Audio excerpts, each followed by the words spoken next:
G'day guys, it's Rob from Tap. Just want to share a job that we got in today. Got a VZ Commodore coming for a misfire.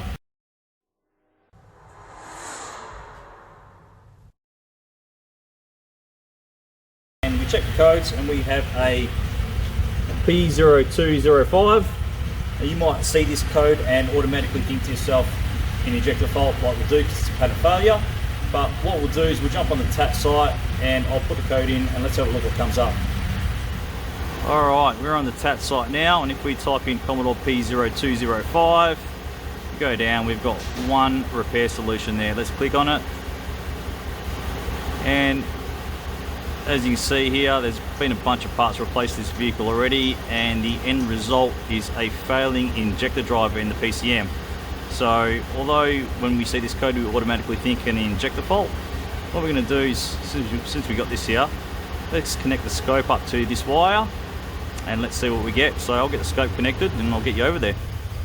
Alright, so we've got two wires connected up here. We've found our number 5 injector wire, and we've also found the number 3 injector wire. We've got both on there to compare.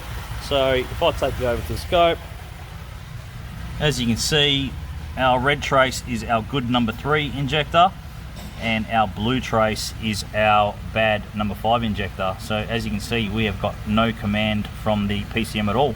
So what we're seeing there is battery voltage, and that is because the injector is actually provided battery power directly through the fuse.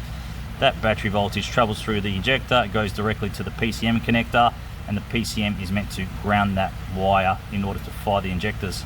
So we've got battery voltage there. We know our integrity of wiring and the injector is right, but what we're not getting is an injector signal. So we know there's a fault with this injector driver, and obviously once you make this repair, you just got to be sure that you're checking the current draw of the injector that's in it, because if you do have an injector that's drawing too much current, it can actually create a fault with the injector drivers. So there you go guys, there's a little tip for you.